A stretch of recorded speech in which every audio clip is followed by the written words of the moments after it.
नमस्कार दोस्तों, आज है 1 मई 2023। 1 मई 2023 से संबंधित जितना भी इम्पोर्टेंट करंट अफेयर है, उन सभी को केवल एक वीडियो में डिस्कस करेंगे।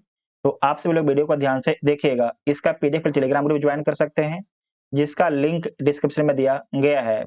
और देखिए, जो अपना करंट अफेयर है, कल 2 मई से जो है नेक्स्ट जीके कंप्लीट चैनल पर अपलोड नहीं होगा। तो ये कहाँ पर अपलोड होगा? तो Vipin sir current affairs channel पर अपलोड होगा, तो उसे जाकर आप लोग सब्सक्राइब कर सकते हैं। क्योंकि नेक्स्ट जीके कंप्लीट चैनल पर जो है घटना चक्र का हिस्ट्री, पॉलिटी, ज्योग्राफी इत्यादि वीडियो को अपलोड किया जाएगा। ठीक है, जो अपना डेली करंट अफेयर है Vipin sir current affair channel पर अपलोड होगा।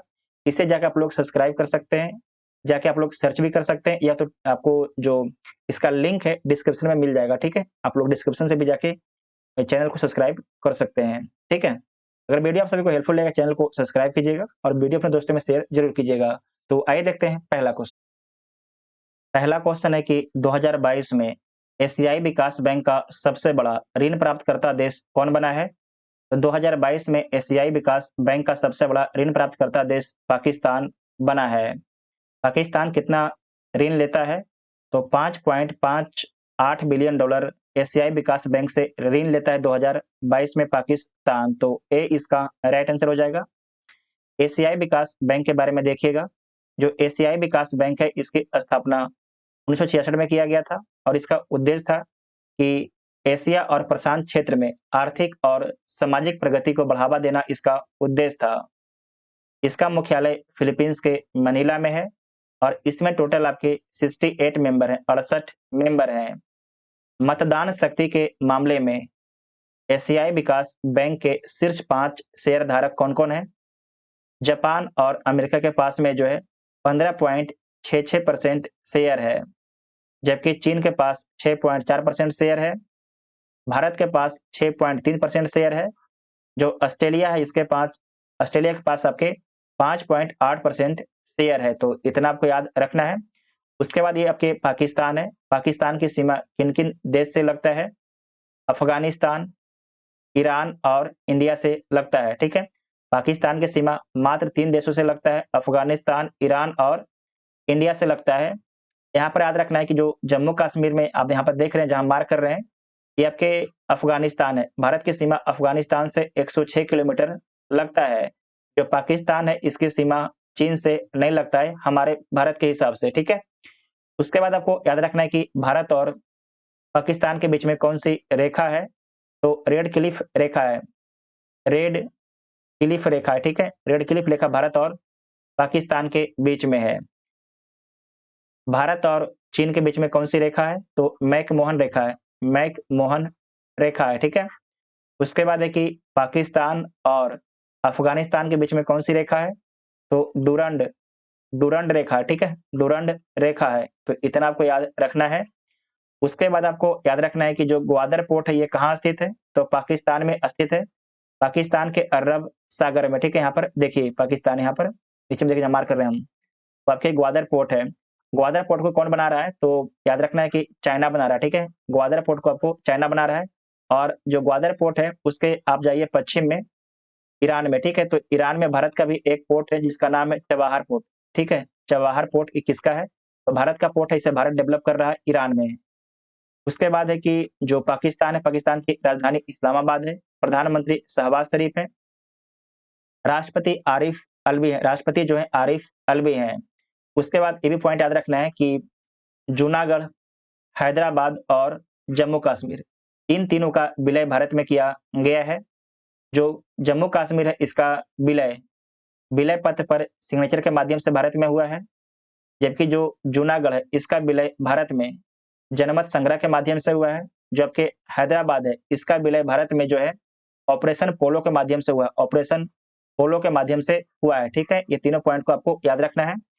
पाकिस्तान कब आजाद होता है? तो पाकिस्तान जो है 14 अगस्त 1947 को आजाद होता है। भारत आपके 15 अगस्त 1947 को आजाद होता है। उसके बाद है कि जो ये पाकिस्तान है, पूर्वी पाकिस्तान और पश्चिमी पाकिस्तान था 1947 में। लेकिन 1971 में जो है बांग्लादेश, ये देख रहे हैं, ये बांग्लादेश बांग्लादेश आपका एक अलग देश बन जाता है। जो पूर्वी पाकिस्तान था, एक अलग देश बन जाता है 1971 में भारत के सहयोग से। ठीक है, भारत के सहयोग से तो इतना पॉइंट को आपको याद रखना है, ठीक है। उसके बाद नेक्स्ट क्वेश्चन है कि 68वां फिल्म फेयर अवार्ड 2023 में सर्वश्रेष्ठ फिल्म का अवार्ड किसे मिला है। 68वां फिल्म फेयर अवार्ड 2023 में जो है सर्वश्रेष्ठ फिल्म का अवार्ड किसे मिला है, तो गंगूबाई काठियावाड़ी को मिलता है। गंगूबाई काठियावाड़ी को मिलता है, तो ए इसका राइट आंसर हो जाएगा। साथ ही आपको याद रखना है कि सर्वश्रेष्ठ अभिनेत्री का पुरस्कार किसे मिलता है। सर्वश्रेष्ठ अभिनेत्री का पुरस्कार किसे मिलता है, तो आलिया भट्ट को मिलता है। किस मूवी के लिए मिलता है, तो गंगूबाई काठियावाड़ी के लिए मिलता है आलिया भट्ट को, ठीक है, आलिया भट्ट को। जो गंगूबाई काठियावाड़ी मूवी है, इसके निर्देशक कौन है, इसके निर्देशक कौन है, तो संजय लीला भंसारी हैं। संजय लीला भंसारी है, ठीक है, भंसारी हैं। तो आपको याद रखना है कि जो संजय लीला भंसारी है, इन्हें सर्वश्रेष्ठ निर्देशक का पुरस्कार दिया गया है 68वां फिल्म फेयर अवार्ड 2023 में। उसके बाद आपको याद रखना है कि सर्वश्रेष्ठ अभिनेता का पुरस्कार किसे मिला है। सर्वश्रेष्ठ अभिनेता का पुरस्कार किसे मिला है, तो बधाई हो मूवी के लिए राजकुमार राव को मिला है। राजकुमार राव को मिला, ठीक है, राजकुमार राव को मिला है। तो इतना आपको याद रखना है। उसके बाद है कि जो 68वां फिल्म फेयर अवार्ड 2023 है, इसका आयोजन कहां पर किया गया था, तो मुंबई के जियो वर्ल्ड कन्वेंशन सेंटर में इसका आयोजन किया गया था, ठीक है। समारोह की सह मेजबानी किसके द्वारा किया गया, तो सलमान खान, आयुष्मान खुराना और मनीष पॉल के द्वारा जो है समारोह की सह मेजबानी किया गया था। तो इतना आपको याद रखना है। 2023 का गोल्ड मैन पर्यावरण पुरस्कार किसके द्वारा जीता गया है, तो 2023 का गोल्ड मैन पर्यावरण पुरस्कार जो है एलेसेंड्रा के द्वारा जीता गया है। एलेसेंड्रा कोराप के द्वारा जीता गया है। इनका संबंध किस देश से है, तो इनका संबंध ब्राजील देश से इनका संबंध है। आपको याद रखना है कि ब्राजील के जो है ये अमेजन के जंगलों में रहती हैं। ब्राजील के जो है अमेजन के जंगलों में रहती हैं। और किस समुदाय की यह महिला है, तो मंडूरिक समुदाय की महिला है। मंडूरिक समुदाय की महिला है, इस बात को ध्यान में रखिएगा, ठीक है। उसके बाद समझिएगा आलिया मीर को कौन सा पुरस्कार मिला है। जो आलिया मीर है, इन्हें वन्यजीव संरक्षण पुरस्कार मिला है 2023 का। वन्यजीव संरक्षण संरक्षण पुरस्कार इनको मिला है 2023 का। इनका संबंध किस राज्य से है, तो इनका संबंध जम्मू कश्मीर से है, ठीक है। इसके बाद है कि पूर्णिमा देवी बर्मन के बारे में याद रखिएगा। इन्हें जो है यूएन के सर्वोच्च पर्यावरण पुरस्कार दिया गया है। यूएन के जो है सर्वोच्च पर्यावरण पुरस्कार दिया गया है, ठीक है, 2022 में, इसे नोट कर लीजिएगा। उसके बाद देखिए सोनाक्षी सिन्हा के बारे में याद रखना है कि इन्हें जो है पेटा इंडिया का person of the year award दिया गया है, ठीक है। सोनाक्षी सिन्हा को जो है पेटा इंडिया का person of the year award दिया गया है। जो पूर्णिमा देवी बर्मन है, इनका संबंध भारत के असम राज्य से है। असम राज्य से है। और आपको याद है कि जो सोनाक्षी सिन्हा है एक अभिनेत्री हैं। इसके बाद समझिएगा साउथ अमेरिका के बारे में। ये आपके साउथ अमेरिका है, ये आपके ब्राजील है। ब्राजील के बारे में एक पॉइंट ध्यान रखिएगा कि जो साउथ अमेरिका में जो ब्राजील की सीमा किन किन दो देशों से नहीं लगता है, जबकि ब्राजील की सीमा जो है केवल आपके इक्वाडोर और चिली से नहीं लगता है, बाकी सभी देशों से लगता है, ठीक है। इक्वाडोर और चिली से नहीं लगता है, इस बात को ध्यान में रखिएगा। और आपके यहाँ पर देखिए ये आपके अमेजन बेसिन है। अमेजन की जो नदी है उसकी जो सहायक सारी नदियां हैं, वो सारी सहायक नदियां मिलकर जो है अमेजन की बेसिन बनाती है। और आपको याद रखना है कि यहाँ पर जो है अमेजन का जंगल है, जिसे विश्व का फेफड़ा बोला जाता है। और जो अमेजन नदी है इसके बारे में याद रखिएगा। जो अमेजन नदी है पूरे दुनिया की सबसे चौड़ी नदी है, पूरे दुनिया की सबसे चौड़ी नदी है।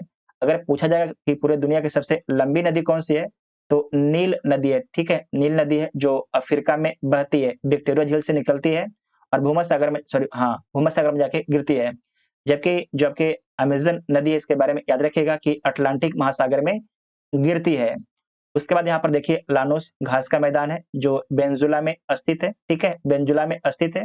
और उसके बाद नीचे है पैटागोनिया का मरुस्थल, ठीक है। पैटागोनिया का मरुस्थल के बारे में ध्यान रखिएगा। जो पैटागोनिया का मरुस्थल है किस देश में है, तो अर्जेंटीना देश में स्थित है। और आपको याद रखना है कि ठंडा मरुस्थल है, ठीक है। उसके बाद है कि पंपास घास का मैदान कहाँ पर है, तो ये आपके साउथ अमेरिका में स्थित है। पंपास घास का मैदान। प्रेरी घास का मैदान कहाँ स्थित है? प्रेरी तो यूएसए में स्थित है, ठीक है, यूएसए में स्थित है। उसके बाद आपको याद रखना है कि यहाँ पर देखिए अटकामा डेजर्ट, एक जो अटकामा डेजर्ट है इसके बारे में याद रखिएगा, ये चिली में स्थित है, ठीक है, चिली में स्थित है अटकामा डेजर्ट। उसके बाद याद रखना है कि जो एंडीज पर्वत है, एंडीज पर्वत, इसका विस्तार जो है साउथ अमेरिका में है, इसका विस्तार जो है साउथ अमेरिका में है। और इसका विस्तार किन किन देशों में है? तो एक बार आप लोग वेनेजुला चेक कर लीजिएगा, ठीक है, वेनेजुला, कोलंबिया, इक्वाडोर, उसके बाद है पेरू, पेरू के बाद आपके बोलिविया, चिली, अर्जेंटीना। इन देशों में जो है, इन देशों में जो है आपके जो एंडीज पर्वत है इसका विस्तार है, इतना आपको याद रखना है। उसके बाद यहाँ पर समझिएगा, जो यहाँ पर देखिए मकर रेखा है, ठीक है, मकर रेखा, मकर रेखा किन किन देशों से होकर गुजरती है साउथ अमेरिका के? तो चिली, अर्जेंटीना, पराग्वे, पराग्वे और ब्राजील से होकर गुजरती है। उसके बाद ऊपर में आइएगा, यहाँ पर देखिए, यहाँ पर देखिए ध्यान से, एक यहाँ पर रेखा खींची, इसका नाम क्या है? 0 डिग्री, विषुवत रेखा, ठीक है, विषुवत रेखा है। किन किन देशों से होकर गुजरता है? तो इक्वाडोर, कोलंबिया और ब्राजील से होकर गुजरता है, 3 देश से होकर गुजरता है, ठीक है। उसके बाद साउथ अमेरिका के बारे में एक पॉइंट और भी याद रखिएगा कि बोलिविया और पराग्वे दो आपके लैंडलॉक कंट्री है, दो आपके लैंडलॉक कंट्री है जिसकी सीमा समुद्र से नहीं लगता है। उसके बाद देखिए यहाँ पर देखिए टिटिकाका झील है, टिटिकाका झील किन दो देशों के बीच में स्थित है? तो पेरू और इक्वाडोर, पेरू और इक्वाडोर, इक्वाडोर है ना, पेरू और सॉरी, पेरू और बोलिविया, पेरू और बोलिविया, इक्वाडोर तो ऊपर है, पेरू और बोलिविया के बीच में स्थित है आपके टिटिकाका झील, ठीक है, टिटिकाका झील। तो याद रखिएगा बहुत ही इंपॉर्टेंट है, पूरे दुनिया का सबसे ऊंचा नौकायन झील है, ठीक है। तो सारा पॉइंट लगभग हो ही गया है। और हाँ, एक पॉइंट और भी याद रखिएगा कि जो आपके साउथ अमेरिका है इसके पूरब में आपके अटलांटिक ओशियन है, पश्चिम में आपके प्रशांत महासागर है, पश्चिम में आपके प्रशांत महासागर है, ठीक है। नेक्स्ट क्वेश्चन है कि हाल ही में किस राज्य के कालेसर नेशनल पार्क में जो है 10 साल बाद टाइगर दिखा है? जो आपके कालेसर नेशनल पार्क है ये किस राज्य में स्थित है? तो आपको याद रखना है कि हरियाणा राज्य में स्थित है, ठीक है, हरियाणा राज्य में स्थित है। तो सी इसका राइट आंसर हो जाएगा। हरियाणा कहाँ पर है? ये आपके हरियाणा है। इसकी सीमा किन किन राज्यों से लगता है? तो इसकी सीमा जो है हिमाचल प्रदेश, पंजाब, राजस्थान, उत्तर प्रदेश से लगता है। ध्यान रखिएगा कि जो हरियाणा है इसकी सीमा उत्तराखंड से नहीं लगता है, उत्तराखंड से नहीं लगता है। और एक दिल्ली से सीमा लगता है, ठीक है, दिल्ली से सीमा लगता है। हरियाणा की राजधानी कहाँ पर है? तो जो हरियाणा इसकी राजधानी आपके चंडीगढ़ है, ठीक है, चंडीगढ़ है। और ध्यान रखिएगा कि पंजाब, हरियाणा और चंडीगढ़ इन तीनों की राजधानी आपके चंडीगढ़ है। मुख्यमंत्री मनोहर लाल खट्टर हैं, राज्यपाल बंडारू दत्तात्रेय हैं। लोकसभा में 10 सीट है, राज्यसभा में 5 सीट है, विधानसभा में 90 सीट है। उत्तर भारत का सबसे बड़ा तैरता हुआ सोलर पावर प्लांट कहाँ पर है? चंडीगढ़ में है। भारत का पहला हेली हब गुरुग्राम हरियाणा में खोला गया है। भारत का पहला वर्ल्ड पीस सेंटर गुरुग्राम में खोला गया है। उसके बाद समझिएगा टाइगर रिजर्व के बारे में, ठीक है। तो टाइगर जो प्रोजेक्ट है ये कब लॉन्च किया गया था? तो 1973 में टाइगर प्रोजेक्ट को लॉन्च किया गया था, 1973 में लॉन्च किया गया था, ठीक है। 2023 में इसका कितना साल हो गया है? तो 50 साल हो गया है, 50 साल हो गया है। 2023 में टाइगर का डाटा जारी हुआ है। तो भारत में कुल कितने टाइगर हैं? तो भारत में कुल आपके 3167 टाइगर हैं, 3167 टाइगर हैं। इसे आप लोग नोट कर लीजिएगा, वेरी वेरी इंपॉर्टेंट पॉइंट है। हाल ही में प्रधानमंत्री मोदी ने नमो medical education and research institute का कहाँ उद्घाटन किया है? नमो medical education and research institute का कहाँ पर उद्घाटन किया है? तो सिलवासा में किया है, ठीक है, सिलवासा में किया है। सिलवासा कहाँ पर स्थित है? तो सिलवासा आपका एक केंद्र शासित प्रदेश है जो आपके दादरा और नगर हवेली और दमन और दीप में स्थित है, ठीक है। और आपको याद रखना है कि जो नमो medical education and research institute है इसका निर्माण 203 करोड़ की लागत से इसका निर्माण किया गया है, ठीक है, 203 करोड़ की लागत से इसका निर्माण किया गया है। यहाँ पर देखिए ये आपके दादरा एंड नागर हवेली, ये आपके दादरा एंड नागर हवेली है। इसके ऊपर में देखिए ये ऊपर वाला आपके है दमन है, और यहाँ पर एक द्वीप है, ठीक है, ये आपके दीव है, लिखते हैं हिंदी में दीव, ठीक है। तो ये चारों लोकेशन को मिला के जो है 3 लोकेशन हुआ ना, 1, 2, 3, हाँ 3, ये तीनों लोकेशन को मिलाकर क्या बोला जाता है? तो दादरा एंड नगर हवेली एंड दमन और दीव बोला जाता है। ये पहले दोनों अलग-अलग आपके केंद्र शासित प्रदेश थे, लेकिन 2020 में जनवरी 2020 में इन दोनों को आपस में मर्ज कर दिया गया, ठीक है? तो वर्तमान में भारत में कितने केंद्र शासित प्रदेश हैं? तो 8 केंद्र शासित प्रदेश हैं, ठीक है? तो आपको याद रखना है कि अब दोनों एक ही हो गए हैं और जो दादरा एंड नागर हवेली और दमन और दीव के प्रशासक कौन है? तो प्रफुल्ल पटेल है, लोकसभा में 1 सीट है और आपको याद रखना है कि 1961 में जो है ये पुर्तगाल से आज़ाद होते हैं। 1961 में जो है पुर्तगाल से आज़ाद होते हैं और आपको याद रखना है कि गोवा भी जो है 1961 में पुर्तगाल से आज़ाद होता है। राजधानी आप लोग कमेंट करके बताइएगा कि राजधानी कहाँ पर है? और आपको याद रखना है कि जो ये पूर्वी तट पर किसका प्रभाव था? तो फ्रांसीसियों का प्रभाव था, जबकि जो पश्चिमी तट था यहाँ पर आपके पुर्तगालियों का प्रभाव था, ठीक है? पुर्तगालियों का प्रभाव था। उसके बाद देखिए कोच्चि के बारे में याद रखिएगा कि भारत का पहला जल मेट्रो का उद्घाटन पीएम मोदी के द्वारा कहाँ पर किया गया है? तो कोच्चि में किया गया है, ठीक है? कोच्चि में किया गया है। कोच्चि कहाँ पर है? तो केरल में स्थित है। नेक्स्ट है कि मिस्टी योजना किसके संरक्षण से संबंधित है? जो मिस्टी योजना है, किसके संरक्षण से संबंधित है? तो आपको याद रखना है कि मैंग्रोव के संरक्षण से संबंधित है। मैंग्रोव के संरक्षण से संबंधित है, तो बी इसका राइट आंसर हो जाएगा। इसका जो उल्लेख है बजट में किया गया था, बजट 2023-24 में निर्मला सीतारमण जी के द्वारा इसका उल्लेख किया गया था। जो मिस्टी स्कीम है इसका फुल फॉर्म क्या होता है? तो mangrove initiative for shoreline habitat and tangible income इसका फुल फॉर्म होता है। इसे किस मंत्रालय के द्वारा चलाया जा रहा है? तो पर्यावरण, वन और जलवायु परिवर्तन मंत्रालय के द्वारा चलाया जा रहा है। इसे 2023 में लॉन्च किया गया है। इसका लाभार्थी कौन है? तो मैंग्रोव वन इसका लाभार्थी है मिस्टी स्कीम का। और आपको याद रखना है कि जिस भी राज्य में मिस्टी योजना को लॉन्च किया गया है, उसमें 80% जो खर्च आएगा वो आपके केंद्र देगा। 80% पैसा आपके कौन देगा? केंद्र देगा। 20% पैसा आपके जिस भी राज्य में लॉन्च किया जाएगा वो आपके देगा, ठीक है? राज्य आपके 20% देगा और जो केंद्र आपके 80% देगा, इतना आपको याद रखना है।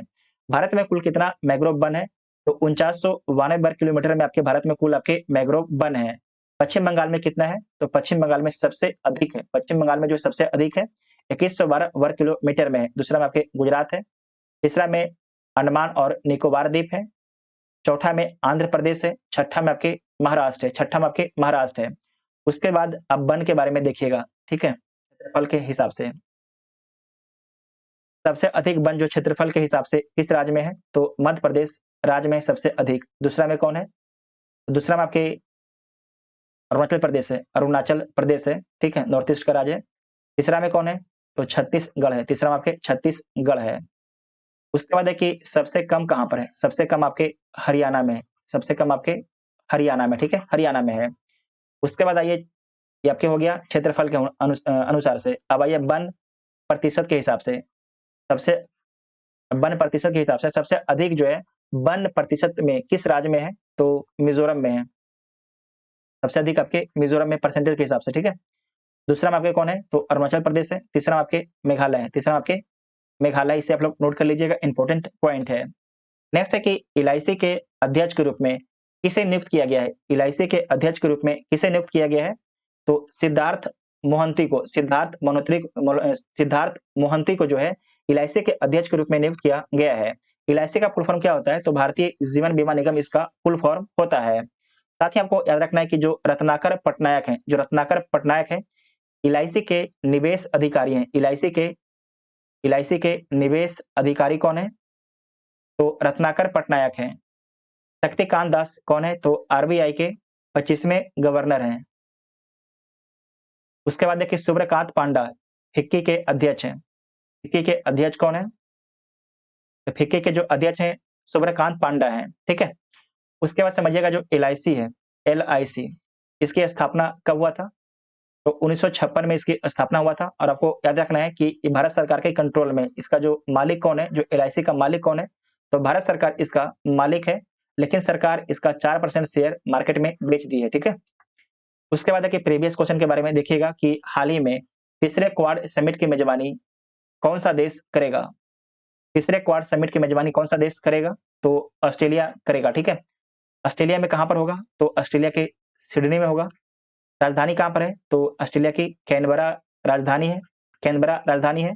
क्वाड में आपके 4 देश हैं मेंबर, मतलब भारत, अमेरिका, जापान और ऑस्ट्रेलिया। ऑस्ट्रेलिया के बारे में एक पॉइंट याद रखिएगा, ये आपके ऑस्ट्रेलिया का मैप है, ठीक है। ऑस्ट्रेलिया के जो नॉर्थ ईस्ट का इलाका है, नॉर्थ ईस्ट का जो इलाका है, यहाँ पर ग्रेट बैरियर रीफ पाया जाता है, जो पूरे दुनिया का सबसे बड़ा रीफ है। तो आपसे पूछा जाएगा कि पूरे दुनिया का सबसे बड़ा जो रीफ है, ग्रेट बैरियर रीफ है, ऑस्ट्रेलिया के किस दिशा में पाया जाता है?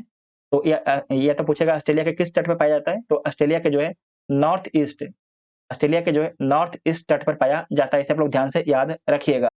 हाल ही में ऑर्डर ऑफ ऑस्ट्रेलिया पुरस्कार से किसे सम्मानित किया गया है? तो इसका जवाब आप सभी लोग कमेंट बॉक्स में दीजिएगा, ठीक है। आप सभी लोग कमेंट बॉक्स में इसका जवाब जरूर दिया कीजिएगा, ताकि अगर देखिए जिस कोई पॉइंट को आप एक बार टाइप करके लिख दीजिएगा, उससे आप कभी जिंदगी में भूलिएगा नहीं, ठीक है। तो आप लोग जो भी क्वेश्चन पूछा जाता है उसका जवाब कमेंट बॉक्स में जरूर दिया कीजिएगा, ठीक है। अगर वीडियो आप सभी को हेल्पफुल लगता है, चैनल को सब्सक्राइब कीजिएगा और वीडियो अपने दोस्तों में शेयर जरूर कीजिएगा। Thank you.